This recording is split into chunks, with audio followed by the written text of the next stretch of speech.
Started. Thank you, Jessica.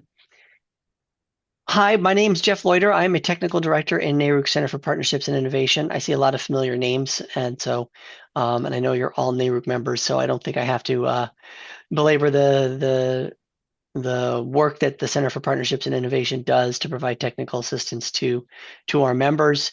Um, we're glad you're here and to join us for this second meeting of our interconnection cohort. Um, Today, Berkeley Lab, who provides a lot of fantastic subject matter expertise to us on this and other topics, is going to bring us discussion of queues, timelines, and costs, and in particular, the data that supports those. We're very appreciative to Department of Energy, Office of Critical Minerals and Energy Innovation, formerly the Energy Efficiency and Renewable Energy Office, for the support for this work. Um, and I wanted to point out that a lot of the discussion today and in this cohort overall, it's relevant and applicable to uh, the interconnection of distribution level load interconnection, including large loads to some extent. But although this cohort really is focused on the interconnection of distributed energy resources that are supply resources, because timely interconnection of those is important. But timely interconnection of the new loads is also important.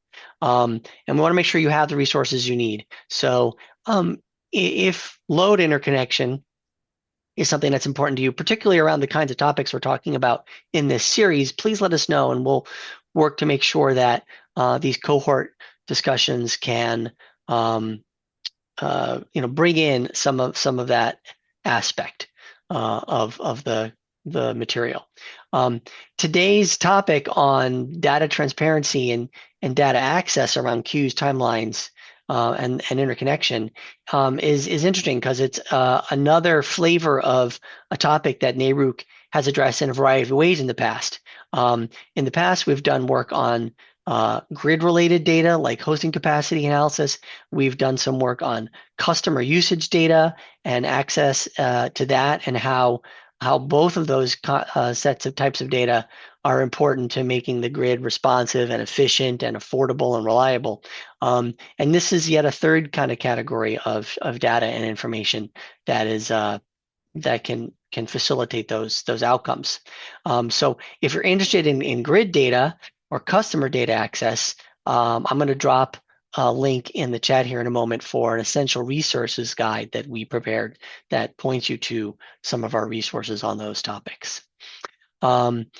You will see that we have started recording this. We do record these and post them. If you have any concerns about that, please let us know. We hope you will share your thoughts openly. Actually, I think we probably will. If we do record all the way through, we won't post the discussion part of this.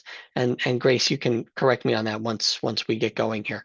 But we certainly want to record the presentation portion and the Q&A portion, because good information can be produced from that. And we hope you will ask Catherine some questions after her presentation. And again, Grace will go over the agenda in a moment. So we are recording. I do want to let you know that NARUC's policy is that we do not allow AI note takers or transcribers from our participants. I don't see any evidence of that, but it's important for us to note that policy. I think with that, I will turn it over to Grace to go over the agenda and eventually introduce Catherine. Great, thanks, Jeff. All right, so I think some of you attended our first sort of introductory meeting today, but just very briefly, this cohort is really intended to support you all at your regulatory commissions in better understanding DER interconnection practices, and really to help you identify what solutions might work in your state or jurisdiction so that you can carry those forward and improve the interconnection timelines and costs in your area. We really want to help you with actionable items.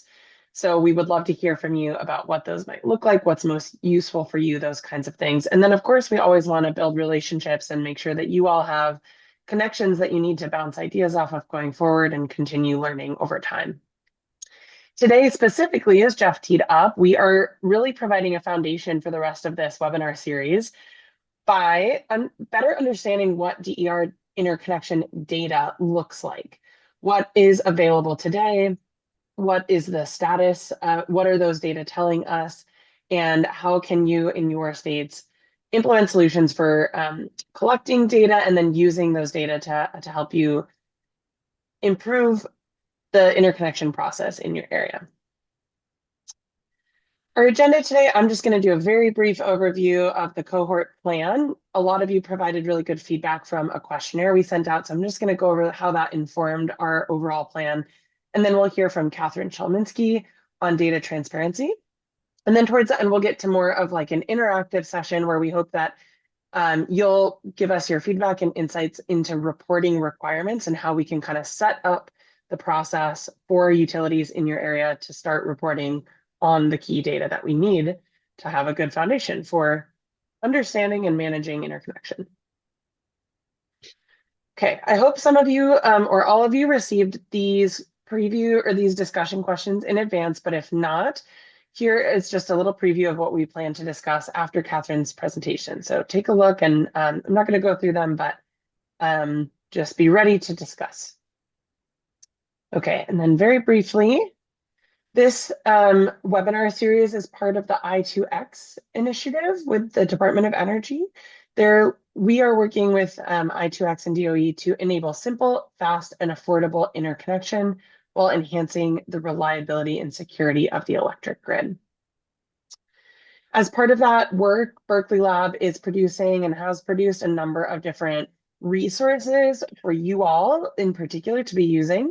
We've got technical documents on grid upgrades, and then from Catherine on DER interconnection queues, timelines, and costs. And we have a number of additional resources. We provide technical assistance. We are doing additional educational trainings outside of this. And then we have a couple of forthcoming materials on interconnection, cost allocation, and automation, and a number of different resources as well. You're always welcome to reach out to us if you have any specific questions. Okay, so for this cohort, just wanted to provide a preview of what's going to be happening over time. So we use your responses to identify what the major DER interconnection challenges and topics are in your states and how we might approach addressing those. For these meetings, we hope that you will actively engage and participate and generously provide in our conversations. And then also, of course, respect others' contributions.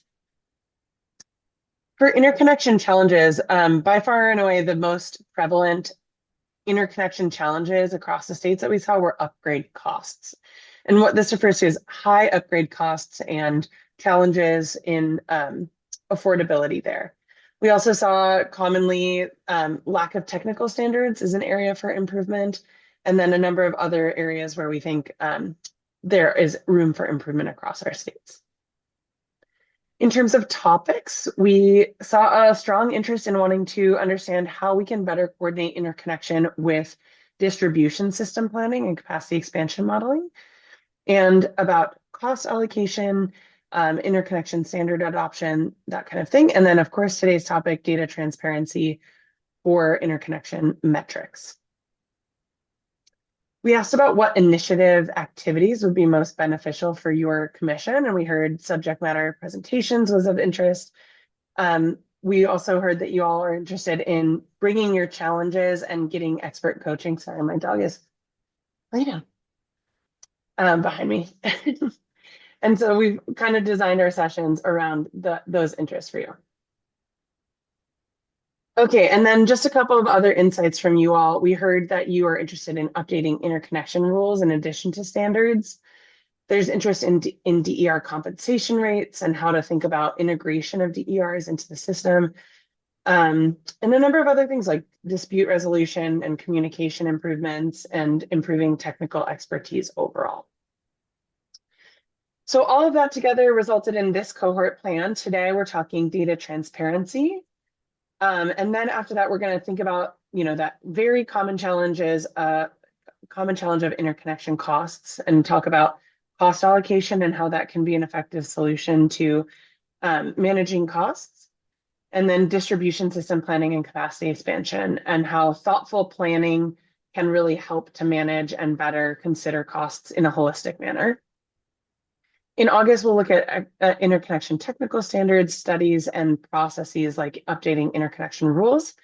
And then at the end of the series, we hope to hear a little bit more from you, like where do you need more information? What did you want expert coaching on that we haven't yet addressed, that kind of thing. Taking So our, keep that in mind. Okay, we're gonna go around is he and whining a bunch? Yeah. and let's see, Yeah, it's okay. Thank you though. Jeff, you are not muted, but I'm gonna turn it to you Oh, anyway if you're there. Oh, no sorry about worries. that. No problem. I'm going to turn it to you anyway for calling on our participants for introductions. We're Sure. looking for folks to say name, agency, your role there, and then a very brief response to this question. Do utilities in your state report publicly on DER interconnection queues, timelines, and costs? Absolutely. So I'm going in order of the participant list and I'm checking it against my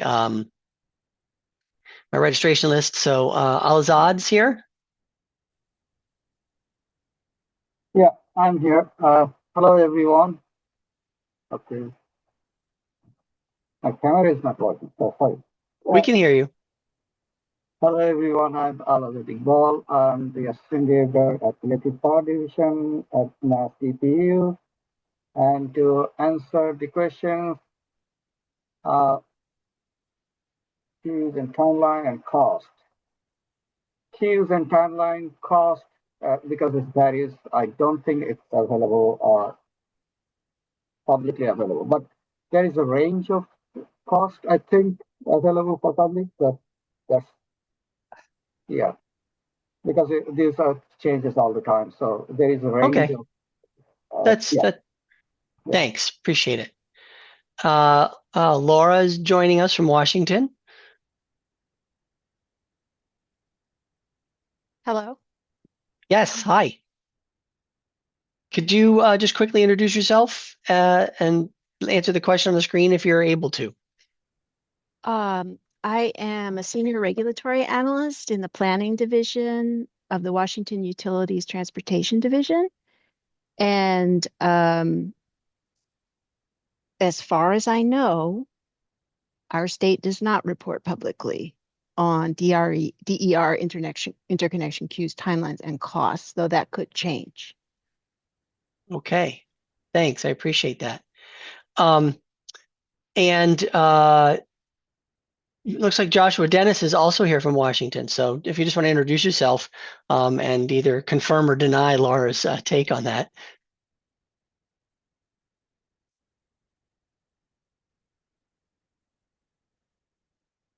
Joshua Dennis, are you able to come off mute and say hello? If not, we'll go over to um, Emma's here from Massachusetts. Hi everyone, I'm Emma. I work at the Massachusetts Department of Public Utilities in the Electric Power Division. I work with Iqbal, so I will agree with what he said about our state's reporting. Yeah, it's nice to meet Great. everyone. Thank you. Thank you. Um, Anna or Anna, I apologize, I don't know the right pronunciation there. Joining us from Arkansas. It's Anna, so no worries. I'm a DOE fellow with the commission, and I try and keep on top of FERC 2222 and DER progress in other states. And yeah, to the best of my knowledge, we do not report publicly on DER interconnection queues, just things that go through the wholesale markets. Thanks. And I forgot, I missed Heather's here also from Washington. I think we have 4 or 5 people from Washington, which is great. Heather, Gold I'm an Star. yeah, I'm an energy policy advisor. I work on the other side of the ex parte wall from other folks on this call. There are some isolated incidents where we do have certain things about queues, timelines, and costs. For example, uh, when there are conditions for approval of a clean energy implementation plan. Sometimes we've said, hey, we want this data from you. Sometimes in rate cases, there are certain like, here's some cues that we're considering when we plug in this non-Miles alternative consideration. But in terms of like a very publicly, here's where you find it all, definitely not. Okay. Thanks, Heather. And you're right. And Quinn's also here from Washington, from the UTC. Hi, Quinn Weber with the Washington UTC. I'm a regulatory analyst with the energy planning section of the UTC. So on the opposite side of the ex parte wall from Heather, but on the same one as Laura and Josh. And Great. I'll just echo what Laura said, or not Laura, Heather had said. Thanks, Quinn. I think that just leaves Michael Cronin from New Hampshire. Yes, thank you. Thanks for inviting me on as well. Let me just click on the video. Unlike the state of Washington, I think I'm just a party of one on this call. So I appreciate the response.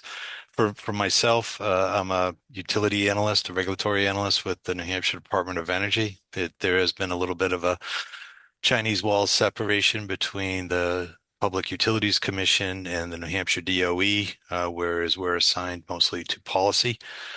For myself, I know that there are other subject matter experts that are keenly attuned to interconnection within New Hampshire. For me, it's just more of the residual understanding, having gone to the ISO, the New England ISO, and understanding what their interconnection pool and queues look like. So for me, it's just info gathering. Great. Thanks, And thank Michael. you Well, I for hope inviting me. Yep, exactly. our pleasure. Happy to have you. And I hope you'll share when possible and ask as many questions as you like. That's not going to be a problem. Okay, great. I think that's all of our members. We have a couple of other folks from the lab here, but I think in the interest of time, we'll move along. Well, sounds great. Thank you all for introducing yourselves. I'm going to turn it over to Catherine. And so I'll stop sharing. And Catherine, take it away. Thank you. I will share my slides. Give me one moment. And again, while that's going on, Catherine will take questions at the end, but you don't have to wait to the end to ask a question. So if you think of something, drop it in the chat and we'll come back to it. Am I sharing the right view here? Can you all Nope, see that? gotta swap them again. That's Swap it. okay. All right. Thank you so much. Great to be here today. Thank you to NARUC for hosting this cohort.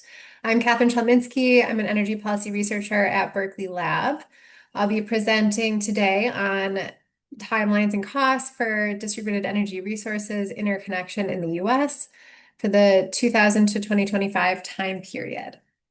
So today I'll first talk a little bit about data sharing practices, provide an overview of this research and key findings, outline some solutions and conclusions. I just want to note that this report is supported by the DOE and this presentation is part of a report that's supported by the DOE. And so the forthcoming report looks at queues, timelines, and costs, and I'll be sharing some more information about that today. So the Department of Energy has a DER roadmap on DER interconnection where they outline measurable success targets by 2030 for DER interconnection, specifically on timing, access, and data. So the timing targets are medium timeline for DER interconnection projects to reach an interconnection service agreement. And so they have different targets for different system sizes, for small systems, medium, and large DERs. They also have a set of targets for completion rates between 85 to 99%, depending on system size, to achieve the execution of an ISA. And the last target we'll talk about today is availability of public state level interconnection queue data. And this is for all system sizes across the US, and that's to have detailed and current queue data available.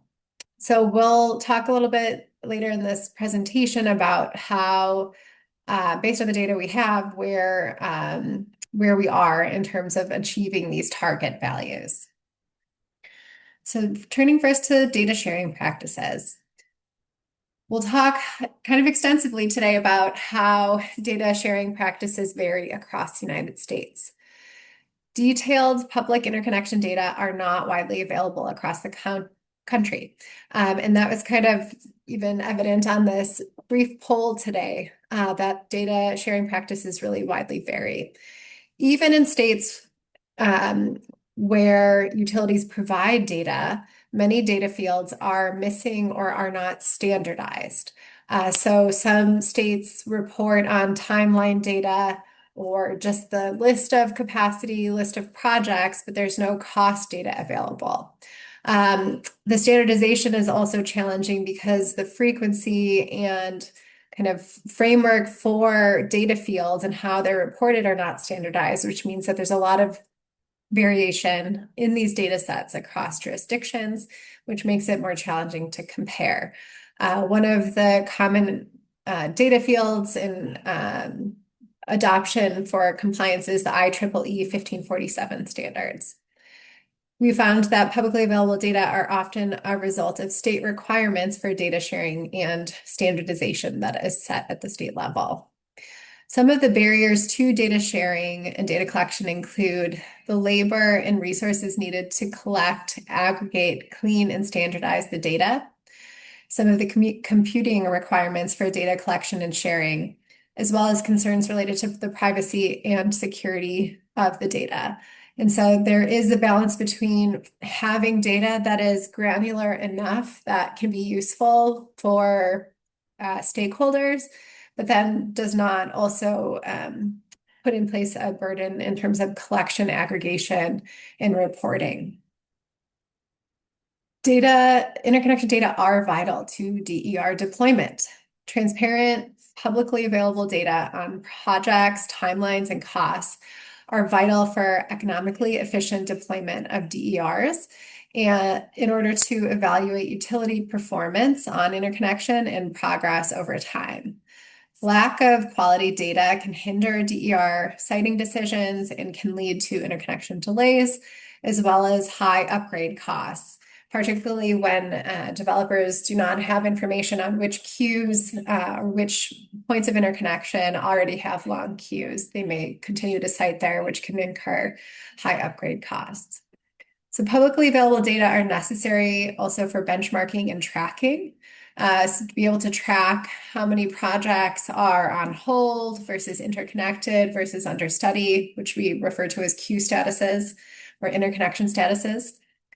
Benchmarking on timelines is really important as well for understanding the amount of time and timelines for achieving different interconnection phases. So how many days does it take to achieve an interconnection service agreement? How many days or months for a project to achieve permission to operate or until it's in service from the application date? As well as lastly, the cost of project size and type and comparing that across all of the projects that are in a particular utility territory. So this data is really necessary to be able to track and set benchmarks. Utilities can they often require customers and third-party developers to provide data as part of an interconnection application in order to conduct technical studies. Some of the common data collected in applications include capacity, such as the rated power, the stored energy in kilowatt hours of a storage project, what type of technology and system type, the location on the substation and feeder, IEEE 1547 reactive power categories, and disturbance categories are some of the common data collected as part of interconnection applications. So some examples of interconnection data include the queue position or identification number. So when a project applies, it'll receive a queue number, which helps for tracking and identifying a project. Cumulative queue volume. There's an example of this in the progress chart on the right, where you can see over time by year how many projects are being installed or have applied over time. Application date and interconnection agreement date, estimates of initial and final upgrade costs, timeline data, so the date a system impact study starts and completes, the date, for example, that construction is completed, group study results, technical screens and failures, and application status. So there's a number of different application statuses, and we've kind of aggregated them along these categories from the application, whether a project is under study, it's undergoing a technical review or study, interconnection service agreement, whether that's been executed or under review, design and construction of the interconnection component of a project, finalization, and then finally permission to operate. There's also application statuses related to whether a project is on hold, whether it's been canceled or withdrawn or decommissioned. So turning now to our research, Berkeley Lab explored DER interconnection projects, timelines, and costs across the country, investigating the question of how do interconnection metrics vary across states, across project sizes, across technology types, and over time. We collected data from 188 utilities in 24 states during the period of 2000 to 2025 and conducted quantitative analysis of trends over time with the data that we were able to secure. The data set includes the following types of DER technologies, from biomass, biofuels, to coal, to hydro, solar, nuclear, and this kind of other miscellaneous category. Excuse me. Hybrid systems are a combination of any projects that include more than one technology. So it could be a combination of fuel cells and solar, for example, and that would be considered as hybrid. We looked at projects that we consider to be distribution level. So from anything that's sub-transmission or distribution. Anything that's transmission was not included in the study. And we looked at projects up to 50 megawatts, starting at one kilowatt. The data set included all metering configurations from behind the meter to offsite, virtual, and everything in between. And we also conducted interviews with utilities, regulators, and industry stakeholders to add further context to the findings from our quantitative analysis. So we focused on quantitative analysis and using data from two main sources, which is either public websites hosted by utilities, utility commissions, or state energy offices. And we also used data from interconnection.fyi under an NDA. And we used this data when it was more detailed than information from publicly available sources. We also collected data directly from state agencies and utilities under an NDA. As I mentioned earlier, public data is not available for all states across the US and not necessarily available for all utilities within a state. So I will turn now to this map, which shows the states for which we were able to collect data. The different color coding refers to what types of metrics we were able to pull. So basically what data fields were available. So in that initial question, we asked if data is available on queues, timelines, and costs. Not all states had all of those different metrics. The grayed out states are the states for which we were not able to secure any data.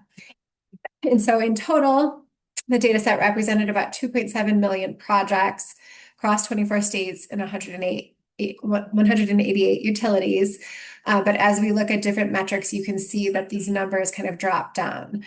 So we were actually only able to find cost data for 4 states and 10 utilities. So that really narrows down what data is available, showing this issue with data limitations. Each state and utility has different standards for sharing their data publicly, as we noted, including the type of data shared and the cadence. Data reporting methods also vary by jurisdiction, which makes these comparisons difficult. We needed to do extensive standardization across data sets to have the same data fields and to be able to analyze. So all the different interconnection statuses varied across states. So how they were grouped, we standardize this so that we could compare one state to another. Data fields in interconnection reports filed by regulated utilities are not standardized. Most utility data sets did not include information on costs of required distribution system upgrades. And not all data sets include the same timeline metrics. So, for instance, some states have data on the interconnection service agreement, the date that that was achieved, but they do not have data on the date that a project was in service or achieved PTO. So the timeline data and the kind of sample varies according to which metric we're analyzing. So let's turn to some of our findings.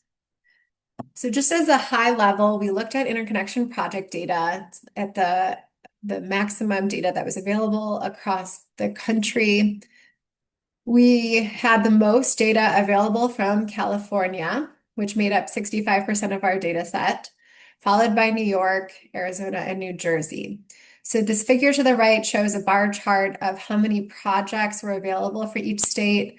The color coding shows what status those projects were. So black refers to projects that are in service or complete. Green is projects that are in queue or in process and have not yet achieved PTO. And red represents projects that are canceled, decommissioned, or withdrawn. The majority of data on projects in our data set in a given year were PTO or in service. So that is just a high-level view of the project level data. Turning to technology and capacity size, the majority of projects in the data set were solar projects. So this pie chart on the top right, yellow represents the solar, which was about 66% of our data set, which was nearly 78 gigawatts, followed by hybrid systems, was 12%. Other technologies and storage systems were the other top shares of the data. Turning to the pie chart beneath that, this shows the project count, the number of projects by project capacity, so the size of those systems. In the gross majority, nearly the entire data set at 97%, were small residential sized projects of 30 kW or less.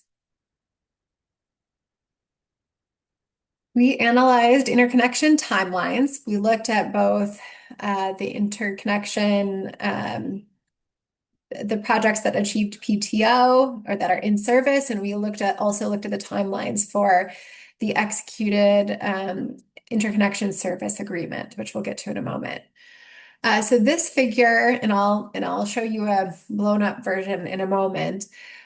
We analyzed how long projects are sitting in a queue, or what is the timeline until projects achieve PTO, compared to the share of projects that have not yet achieved PTO. So this could be projects that are still sitting in the queue, awaiting interconnection studies, etc.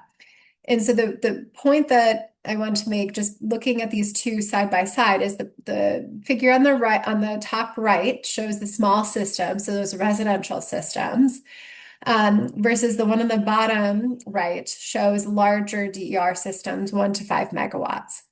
And you can see that on the top right, projects are moving through the queue. So each bar represents an application year, and they're achieving their PTO within a certain number of days or years. And the gray represents projects that have not yet achieved PTO by 2025. And you can see the difference between those two, that on the bottom, there's a higher share of projects that are still sitting in the queue that have not achieved PTO yet. So for example, 46% of projects, 30 kW or less, achieved PTO within 30 to 90 days. Whereas the majority of larger projects, 86%, remained in interconnection processes without achieving PTO during this 2020 through 2025 period. So this shows the zoomed in version. So again, each bar represents an application year. So all projects, the first bar is 2020. So those are all projects that applied in the year of 2020. 49% achieved PTO and were in service within 30 to 90 days. 30% was in green, was 90 to 91 to 180 days. And the gray represents those that are still in queue and in progress. And then we see this larger systems, 1 to 5 megawatts, and we have a larger share, again, 86% across this time period that remained in the queue and did not yet achieve PTO during that time period. So the data on timelines is really important to be able to analyze how many projects are turning over year on year and not achieving PTO by project size. And it also underlines the difference between understanding how these patterns and trends change between small projects and larger DER projects. So this timeline analysis focuses on ISA. So this is kind of maybe the midpoint of the interconnection process. This analyzed the metrics that were shown on that first slide, the targets set by DOE of how many days it would take for a project to achieve an executed ISA by project size. And so the target for 50 kW systems is 1 day or less. We saw, and that's for the dark black, you can hardly see in this figure because virtually no projects met that target within this time period of 2020 to 2025. The green shows projects that are 50 kW to 5 megawatts, and that target was 75 days or less. And we found that 12% of projects that size met this target by 2025. And lastly, the orange represents projects that are sized greater than 5 megawatts. And the target is to achieve the ISA by 140 days or less, and only 13% of projects achieved and met that target. Again, these targets are set to be achieved by 2030, so there is still room for improvement in the next 5 years, but the data allowed us to analyze the success rates of meeting these targets across the states where we had data. Another analysis that we conducted is looking at the median, kind of the interquartile range, the mean and the median timelines for projects to achieve PTO. And we found that for the data set, when we looked at all projects, it was heavily weighted towards small systems, as I noted earlier. Projects that were 30 kW and less were achieving PTO within 4 months in the time period of 2000 to 2025. When we look at projects that are larger, from 1 to 5 megawatts in that time period, we see that the timelines are actually a lot longer. So the median timelines are more in like the 30 months to 40 months period. But we did see that these timelines improved between 2000 and 2018. Excuse me, they doubled during that time period, but then they have significantly improved since then. We also analyzed total upgrade costs, so the distribution system upgrade costs paid by the DER interconnection customer. Again, this is only based on data from 4 states, and the majority of the data is coming from New York. 99% of the cost data is coming from New York. We found that the high upgrade costs for projects 30 kW or less were associated with withdrawals. So we had higher the upgrade costs were higher for withdrawn projects than for projects that were either in queue or in service. We also found that the average upgrade cost per kW of withdrawn projects was lower for larger projects, 1 to 5 megawatts, than projects sized mid-size from 100 kW to 1 megawatt. We analyzed the upgrade cost data by state as well. And so in this figure, there's kind of groupings of different states for which we had cost data, which was Connecticut, Rhode Island, Colorado, and New York. And then we broke down the cost data by system size. So those different colored bars represent the different system sizes. And we found that median upgrade costs were lowest in New York, followed by Colorado. The lower cost may be indicative of cost sharing mechanisms, particularly in New York. In our sample, we had 99% of our projects in process or in service in New York paid virtually no upgrade costs. So that may be due to cost sharing mechanisms. And the other thing to note here is that the costs really vary by size of the system. So you could take the median or the average of all projects in a state, but it really varies depending on what size system you're looking at. The same is true for technology, cost by technology. You can see in this figure, we have 4 different types of technologies, and we analyze the cost by the size of the system. So top left in yellow is solar. To the right, on the top is storage in black. Hybrid systems were this kind of turquoise teal color on the bottom left, and natural gas is on the bottom right. We found that natural gas and oil technologies had the highest average upgrade costs overall at $16 per kilowatt. Solar technologies had the lowest cost overall at $1 per kilowatt for all project sizes. But then when we look at this actual system sizes, which are represented along the x-axis, that you see quite a degree of variation in the upgrade cost depending on what size system you're looking at. So for example, solar project size 5 to 10 megawatts had the highest average upgrade costs at $383 per kilowatt. But then you look at the small system size of 30 kW and less, and both solar and the natural gas oil technologies had the lowest average cost at $0 per kilowatt. So it really matters, what system size you're looking at and how the costs vary as you kind of slice and dice this data. So turning to some of the solutions for data sharing. As we've outlined today, data sharing really matters and being able to generate any of this analysis and to track progress over time. So some of the solutions that are coming from the Department of Energy DER roadmap include establishing guidelines for collecting and sharing data, considering the trade-offs between the value created with granular data, with the effort required to create these data and share them, and the data security and accessibility concerns, as I noted earlier. Expanding and standardizing reporting of interconnection data, including project attributes and interconnection cost estimates. Then turning to solutions for timelines, since we talked quite a bit and showed some analysis on our timeline data. Some of the solutions for improving timelines for DER interconnection include providing pre-application education materials and self-service options for smaller DER projects, establishing and requiring that large DER projects meet clear criteria for commercial readiness and queue dwell time, implementing and enforcing DER interconnection study timelines, and considering penalties for delays in completing studies.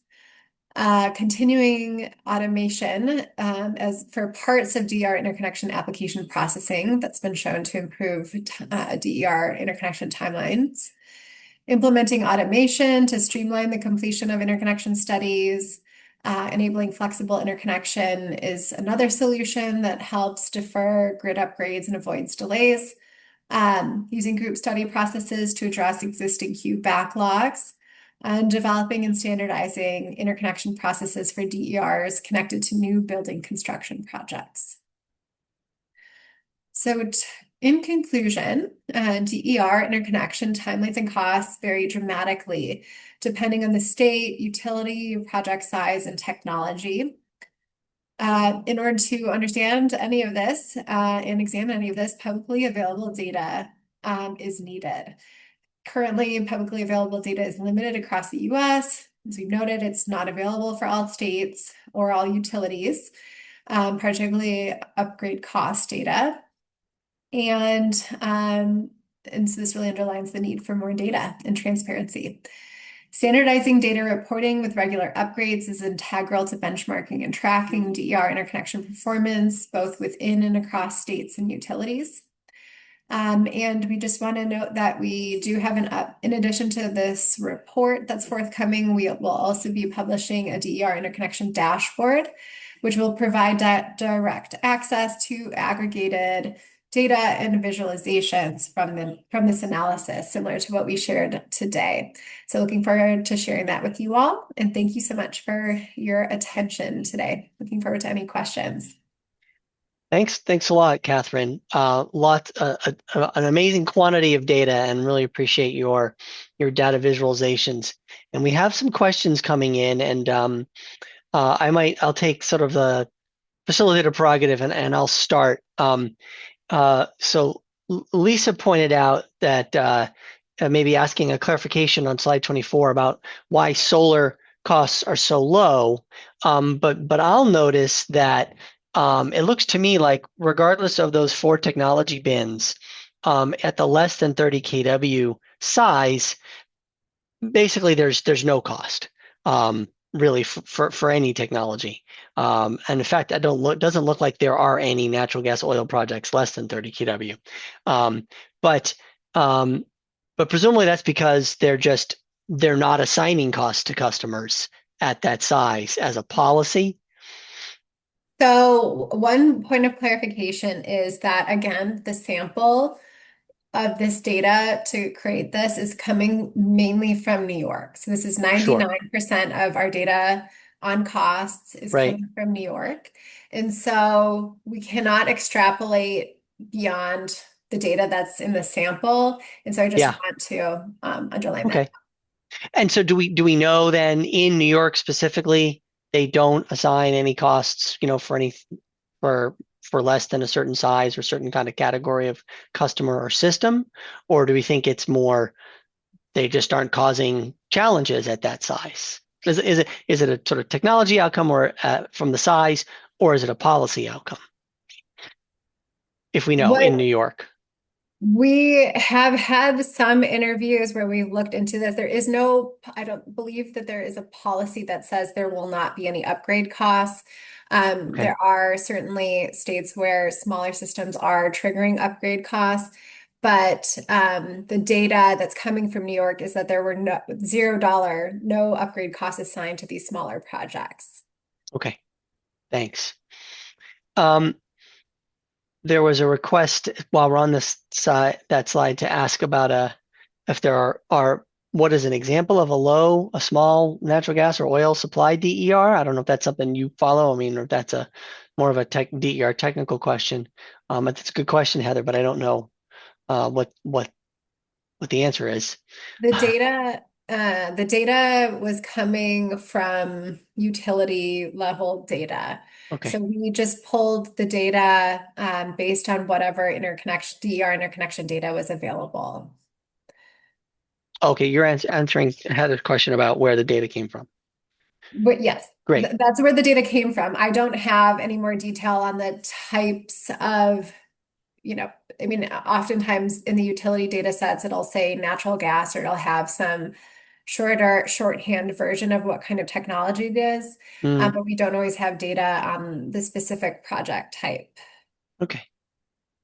And Heather had a question on slide 22. So Heather, if you want to go ahead and ask that while Catherine loads that up. I would need to see the words. It went pretty fast. Here it comes. Here it comes. Thank you. Okay, so high upgrade costs for projects are associated with withdrawal of projects from the queue. So simply that means we see evidence that the higher an upgrade cost is, the more likely somebody's going to pull their request out of the queue.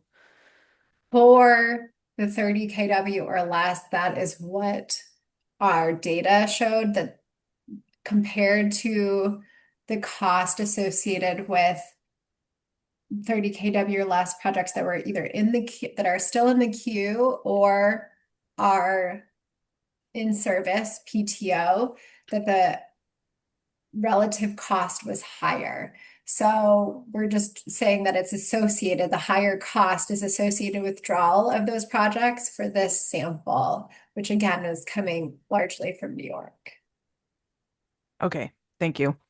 It sounds like another way to say that, Catherine, is given that the average upgrade cost for things in service is 0, it almost seems like if any upgrade cost was assigned to a project of this size, they left. That's what the data is saying, but That's what the data we said. don't know the We don't know what motivation. yeah. Okay. But what's interesting, and you're pointing out here, in contrast to the larger project sizes, there doesn't seem to be a big difference between the upgrade costs for projects that went into service versus those that were withdrawn. And oddly enough, at the larger size there, 1 to 5, it seems like a little counterintuitive that, on average, people were willing to absorb a higher cost to get into service than the average that drove people out. But averages can be misleading. Yeah, that's right. That, the relative cost of withdrawn projects to in-service in queue projects is inverted for larger systems. And, that can be due to what type of customer it is and what they're willing to pay, whether the overall project economics can cover eat up the cost of upgrade, versus smaller systems that maybe don't have as much bandwidth to pay for those upgrade costs. Thanks. Other questions from here we go. Question coming in from Michael. Can you see that, Catherine? I'll spare people my reading someone else's question.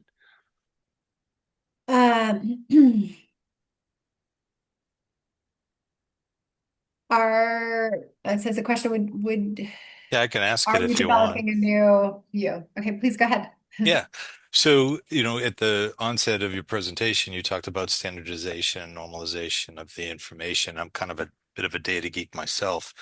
And as an example, and probably not one that you have to maintain against, is that you spoke about IEEE as far as some of the standards that they're trying to promote.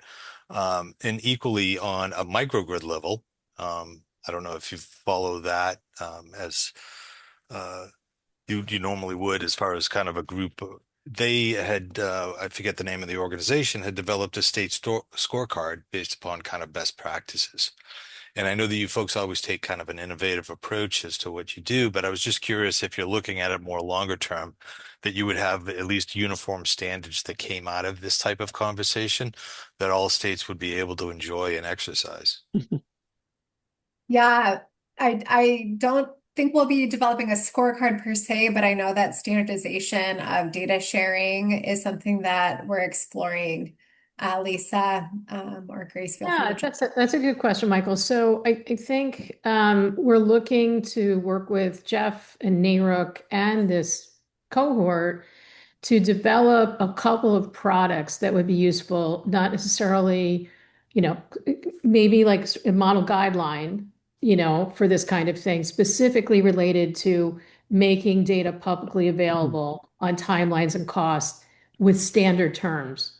Yeah. So that we all know what we're talking about, and you can benchmark against other states without having standardization. It's very difficult. The other piece, so it would be an actual, so there's like the words, what would the words be that would be useful for a state to adapt for its own guidelines or rules? The other piece would be a template that would be, what's the data you actually want to collect? So they're complementary. So those are the two pieces we've discussed with Jeff and DOE, our funder, and those are two outcomes that we think would be useful for this cohort. Do you agree with that in terms of Yeah, usefulness? for myself, yeah, I think that's always something that you always try to want to embrace. And just try to create a uniform look across all the states. To me, it's also, and I don't know if this was broached in one of your later seminars regarding artificial intelligence and the ability to lower the queue times. I think that would be of kind of keen interest just to see what the results of that looks like. I think part of Grace's presentation, she talked about the zombie projects, and I didn't necessarily go deep into that regarding the questionnaire, but if it's a situation where if companies or other people are just padding projects onto the utility, um, knowing fully well that all they're trying to do is put their own space in the queue. I think it kind of comes to the point where it's like, how do you get something officially to market is where I was going with that. Right. Yeah. There may be an opportunity for other topics to develop some materials with the assistance of NARUC and this group. And, a piece related to what you just talked about would be improved hosting capacity information, and again, standardized so that less shopping is needed because they really understand what the costs might be, not just to get a place in the queue. I mean, you get a place in the queue just to find out what the costs are, which is, understand, like for a very specific project, for a very detailed project where you've got to do those calculations individually, sure. But a lot of projects just need better hosting capacity information, I think. All right. Grace, do you have anything to add there? Yeah, I was going to mention, Michael, it's a good question. We've been looking a little bit, or quite a bit, I guess, at how automation can be used to improve the interconnection process. And we are seeing that AI is, like, of course, an emerging solution as it is for across our economy and all of our work. But one of the things we're seeing from that is it's able to enhance interconnection studies. So it's helping to provide like additional insights to engineers who are doing the interconnection studies and those kinds of things. And then there are other automation tools that are beginning to get integrated with AI, but even without AI are really helpful for moving along the process and reviewing projects more quickly so that we can move our queues along more effectively and provide better information to reduce those kind of speculative or zombie projects. Yeah. I'm But glad thank you you. asked that. Thank you, Michael. I'm glad you asked that question. I was going to kind of poke Catherine and Grace and Lisa kind of on that very topic. Looking at that last second to last slide, Catherine, where you said establish guidelines. Okay, great. Let's work together to figure out what those look like. And I agree, Lisa. There's the possibility of using this group to help guide the development of a data collection template, or at least a list of the data points and those guidelines about the data, so that you can get better, more standardized data. Although I don't know how others feel, to me, the value potentially of the data over time within a state and seeing the changes in a state, which you might then ascribe to policy changes in the state, might be more more helpful for someone in another state than just comparing states across each other, because even if the data are standardized, the context in those states are so different. But I'm curious to hear from, I know that's not one of our questions, but I'd be curious, from our members, how would you use these data? Say Catherine was able to get fantastic, robust data, and it was all the costs weren't from one state, and you felt good about this, how comparable they were across states. Is what's useful the cross-state comparison, or is that kind of time series that again might give you an indication of the success or the outcomes of certain policies in a state to address the queue? I'd be interested in hearing from people.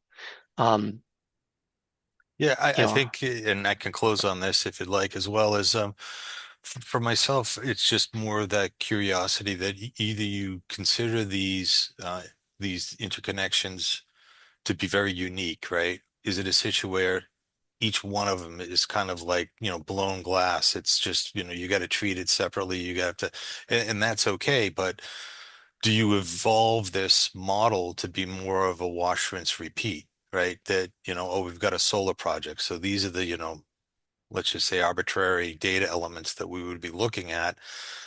We would then create some type of algorithm or model that would try to, look at the feasibility and what this necessarily represents. And then you also try to look at the workflow process itself and how to make it more acute to kind of taking a look at all projects in totality and say that of this, we feel like from a selection process, this looks like the best basket to work with regarding the state's needs. That's kind of my short overview on that. Thanks, Michael. I saw Alazad, you were going to speak up. I totally agree with you, Jeff, that the policy differences, I would say that not within the state, but maybe comparing policy differences by different states, that how that might explain the differences. And Right. Another thing, because you are doing it state countrywide, so different states have different. Some states are restructured, some states are not. If that could be another focus point, that how the policies are same policy but different structure, restructured, non-restructured, could be an impact. And I have a question for Catherine. That your data is almost like 2015 to 2025 data. Have you looked at the point Jeff was making, that if it changed during this whole time, that like withdrawal rate, did it change during this time? Or the cost trend, how does it, we know that cost is going up, that what level of, and if there is a correlation between the withdrawal and cost or something like that. This type of more would be very helpful for everyone to understand that, okay, these are the issues which is impacting on withdrawal or on the implementation of the size limit or something, that it could be very helpful. Thanks. Yeah, it's a great question. We didn't share those figures today, but we do have the capabilities to create those type of analyses, and some of which will be in the final report once it's published, and the dashboard will give the capability to be able to analyze, specific statuses for a particular state, for particular system sizes over time. What do the timelines look like over time? What do the costs look like over time? Adding in those filters so that you can really focus in on whatever state or sub-segment of the project size you want to study, which is going to be a great functionality for this dashboard. But yes, to answer your question, that capability should be available. Thanks for answering that, Catherine. And although, right, in an ideal world, you'd also have a lot more data to work with, right? And so we have a little bit of a bootstrapping to do, right? If gets states to see the value in these data, which hopefully leads them to contribute and have the data more available for these types of analyses. Laura has a question about if you have any thoughts about the need to verify the data. What kind of data validation did you do? Particularly, is there any chance there could be biases in this, whether it's because the utility wants to look good about how it's moving its queue through, for example? There's, I think, a couple of different parts of that to unpack. So we did do pretty extensive validation, looking at duplicates of data, in specific we verified kind of across data sets to remove any duplicates, any really strange results or outliers, we removed. And we have kind of a long list, which I didn't share today, but will be in the report, of our validation checks and QA/QC process that we went through. The question on commercial pressures to lead to biases. The data that's publicly posted, we assume are coming from real projects that are in the queue, since there are queue numbers assigned. I would assume that that data is not fabricated. I believe that the biases in terms of, I mean, it's an interesting question because I think what my initial thought, just in terms of any biases in the timeline reporting, would be more related to what sort of um, yeah, what are the requirements in a particular state for utilities to report on, and how are those timelines measured? And it really varies by state, like whether it's the total number of days, what are the timeline targets, the number of days to achieve each stage, whether that be ISA or PTO, and what are the practices for what, can be considered to be legitimate pauses, both on the utility side and the developer side. So there's a lot to kind of unpack there, but in the specific data itself, I don't anticipate that there would be a lot of fabrication, if that's what the question was asking. Great. Thanks for that answer. We thank you, Catherine, for being here and sharing that. I think we will try to move to some of our discussion. You are welcome to stick around and join us for that. But I'll also understand if you have other obligations, that'd be fine. I'm sure we can reach you if we have follow-up questions based on your presentation that emerged from the discussion. Thank you. Thank you very much. And thanks for all the questions today.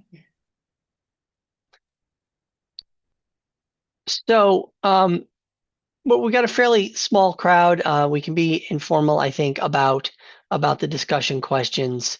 The first question we kind of did as the intro that Grace opened up about. Actually, it was a little different. Grace, your opening question was about publicly available data. And the first question we have here, Grace, do you have those on a slide you can put up? I do. And Jeff, I have a couple of slides too about just like example reporting requirements, but I'm happy to move. No,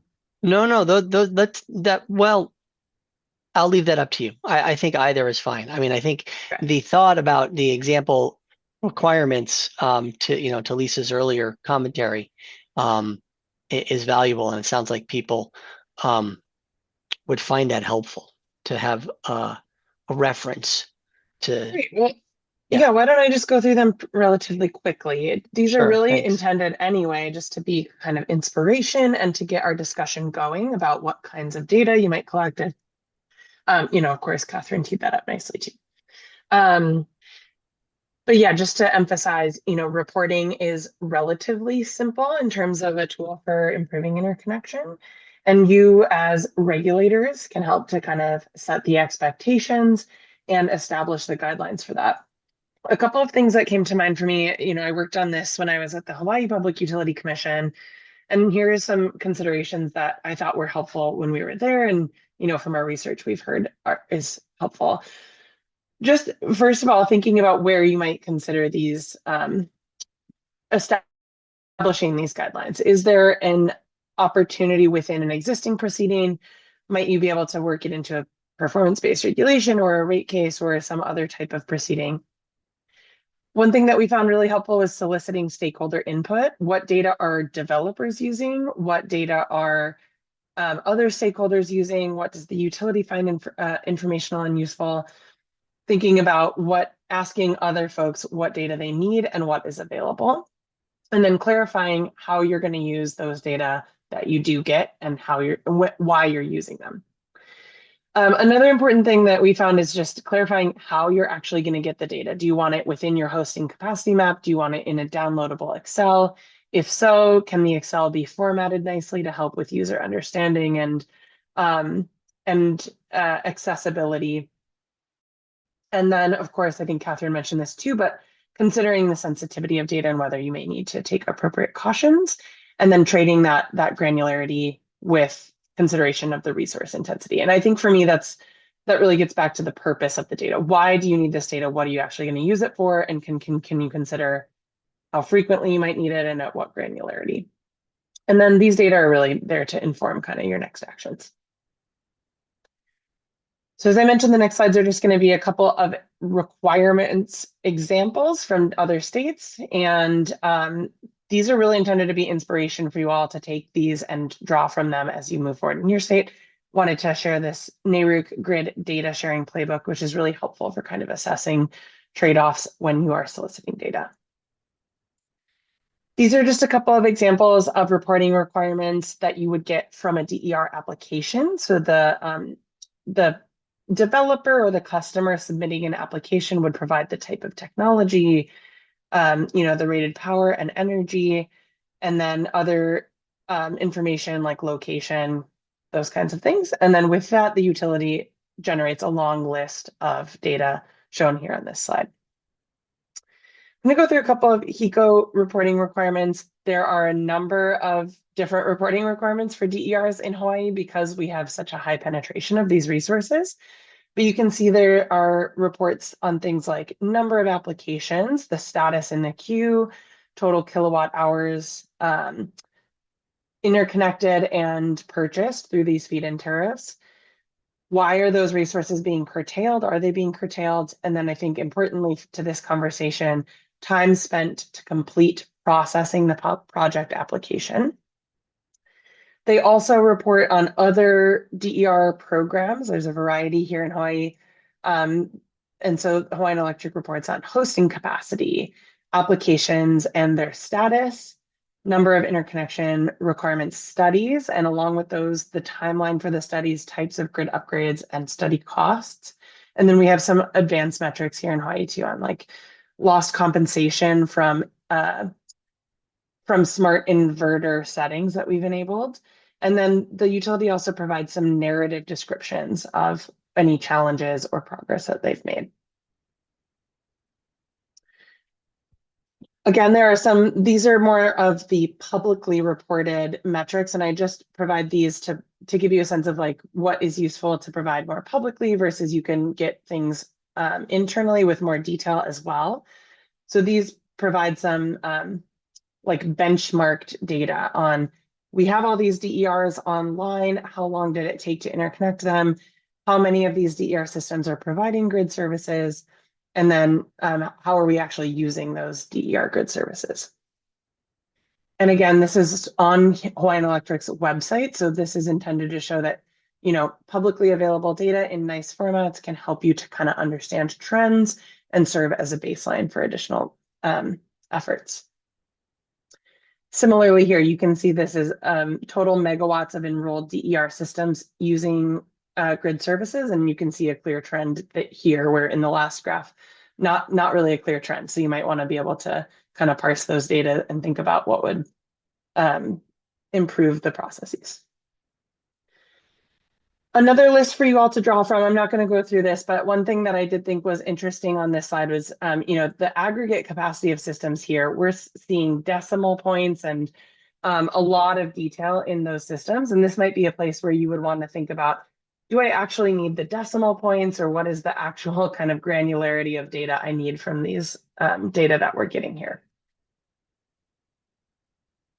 And then finally, just a New York example here to provide you with some sense of like in New York, they actually provide downloadable Excel spreadsheets for each of the utilities, and each of those utilities report on the same metrics, including duration of steps in the interconnection process, study costs and payments, and a bunch of other information.